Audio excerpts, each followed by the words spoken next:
You can talk to strangers on Discord for 5 hours straight. You can crack jokes in group chats that make everyone laugh. But the second you walk into a party, a class, a work event, you turn into a completely different person. Quiet, stiff, invisible. Here's what nobody tells you. The problem isn't that you're awkward. It's that you've been building your social skills in the wrong world. I'm going to show you exactly why this happens and how to fix it. But the biggest mistake, the one you're probably making right now, I'm saving that for the very end. I know this because I lived it. 2 years ago, I had over 300 people on my Discord server. I was a moderator in 2 communities. I could DM anyone, literally anyone, and start a conversation that lasted hours. Memes, deep talks, voice calls at 2 a.m. I genuinely believed I was a social person. Then one day, my coworkers invited me to a happy hour after work. Just a casual thing. Burgers, beers, nothing fancy. I sat in my car in the parking lot for 15 minutes, scrolling my phone, pretending to text someone. My chest felt tight. My brain went completely blank. The same brain that had just spent 45 minutes debating anime rankings with strangers online. I walked in, found a corner, pulled out my phone, and for the next hour I stood there, sipping a drink I didn't even want, nodding at people who didn't notice me. Sound familiar? Here's what I didn't understand back then. Online communication removes everything that makes socializing hard. You get time to think before you respond. You can edit your words, delete your mistakes, hide your face, your voice, your nervous hands. You get to choose a version of yourself, the funny one, the smart one, the confident one, and perform it from behind a screen. That's not socializing. That's curating. Real life doesn't give you a backspace key. Someone looks at you and you have to respond, right now. Not in 30 seconds. Not after checking what your friend would say. Right now. And that terrifies you. Not because you're broken, but because you've been training in a swimming pool and wondering why the ocean feels so different. And here's the part that stings. Research actually backs this up. A study published in the Journal of Social and Personal Relationships found that offline friendships consistently show higher levels of depth, commitment, and genuine interdependence compared to online ones. Your online friends might feel close, but the connection operates on a fundamentally different level. It gets more interesting. A 2024 study found that most young adults themselves describe their offline interactions as more meaningful, richer, and more intimate than anything they experienced online. Deep down, you already know this. You feel it every time you close your laptop and the room goes quiet. So if offline connection is deeper and you know it, why do you keep hiding behind the screen? Because online is safe, and safe feels like enough, until it doesn't. The good news? You don't need to become a different person. You don't need to suddenly turn into the loudest one in the room. You already have the skills. You've just been using them in the wrong place. Let me show you how to bring them into the real world. Here's where most people get it wrong. They think fixing their social life means becoming an extrovert, reading 10 books on charisma, memorizing conversation starters like flashcards. No, you already know how to connect. You do it every single night online. The problem is you keep freezing the moment the screen disappears. So instead of learning brand new skills, you just need to transfer the ones you already have. Here are 2 techniques that changed everything for me. Technique 1, the 3-second window. Online, you can hover over someone's profile for 10 minutes, read their bio, stalk their posts, think of the perfect opening line.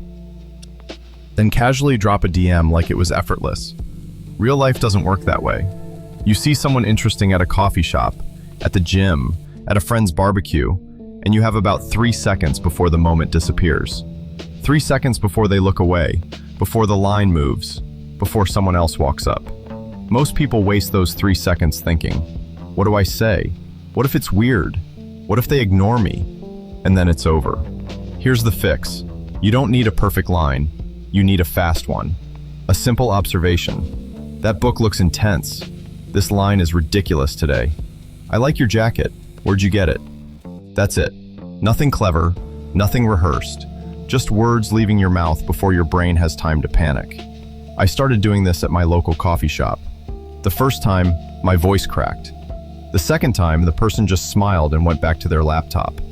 The third time, I ended up talking to a guy for 20 minutes about hiking trails. He's one of my closest friends now. 3 seconds. That's all it takes. Technique 2. Talk like you text. Here's something weird I noticed about myself. Online, I was funny, sarcastic, quick. I'd drop a one-liner in a group chat and everyone would react. I had personality, but the moment I stepped into a real room, I became a robot. Stiff sentences, formal tone, saying things like, "That's quite interesting," instead of, "Dude, that's insane." I was switching personas. Online me was the real me. Offline me was a performance, some polished, boring version I thought people wanted to see. The shift happened when I stopped filtering. I started talking to people the same way I'd text my group chat, short sentences, actual reactions, laughing when something was funny instead of just nodding politely, saying, "Wait, no way," instead of, "Oh, that's nice." And something unexpected happened. People leaned in. They laughed more. They stayed longer. Not because I was being loud or extroverted, but because I was being real. The same real that my online friends already liked. You don't need a new personality for the real world. You need to stop hiding the one you already have.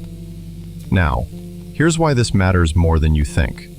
A long-term study from the University of Amsterdam found that the quality gap between online and offline friendships doesn't shrink over time. It stays significant. That means no matter how many years you spend deepening your online friendships, they won't naturally evolve into the kind of connection that offline relationships build. The clock is ticking, and every week you spend choosing the screen over the room is a week you're not building the relationships that actually last. But before you go out and try these 2 techniques, there's something else you need to hear. Something bigger. The one mistake I mentioned at the very beginning, the one that keeps smart, funny, capable people like you stuck in this exact cycle. It's coming up next, and honestly, it might be uncomfortable to hear. If any of this is hitting home right now, if you're sitting there thinking, "This is literally me," do me a favor and hit that like button.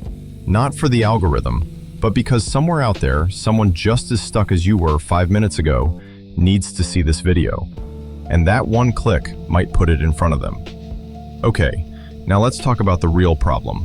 The one I've been holding back since the beginning. The mistake that keeps everything else broken. Even if you nail the 3-second window, even if you start talking like you text. This is the part that changed my life. And I don't say that lightly. Here's the mistake. You treat online like your real life, and real life like a performance. Think about it.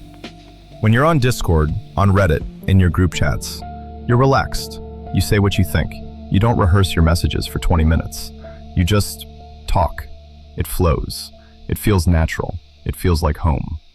But the moment you step outside, into a classroom, a party, an office kitchen, something shifts. Suddenly, every word matters. Every silence feels like a failure. You start performing, monitoring, editing yourself in real time, wondering if that joke landed, if your voice sounded weird, if you're standing wrong. You treat a casual conversation like a job interview. I did this for years. I would come home from a social event and replay every single thing I said, every awkward pause, every moment I laughed too loud or not loud enough. It was exhausting. Meanwhile, I'd hop on a voice call with people I'd never met in person and feel completely free. That's when it hit me. I wasn't bad at socializing. I was bad at giving myself permission to be imperfect at it. Online, you forgive yourself instantly. Typo? Who cares? Weird joke? Send another one. Awkward silence? Just mute and come back later. But in person, you treat every small mistake like a catastrophe, like everyone is watching, like one wrong word will define you forever. They're not, and it won't. Remember what that 2024 study found? When researchers asked young adults about their relationships, most of them described offline interactions as more meaningful and more intimate. Not more polished, not more perfect, more real. The mess is the point. The awkward pause, the joke that doesn't land, the moment you trip over your words and laugh at yourself. That's not failure. That's the raw material that real connection is made of. The stuff you can't fake. The stuff that a screen will never replicate. You don't need to become great at socializing in person. You need to stop being so great at avoiding it. Put the phone down at the dinner table. Take out the AirPods when you're walking through campus. Stop sitting in your car for 15 minutes before walking into the room. Walk in. Be messy. Be real.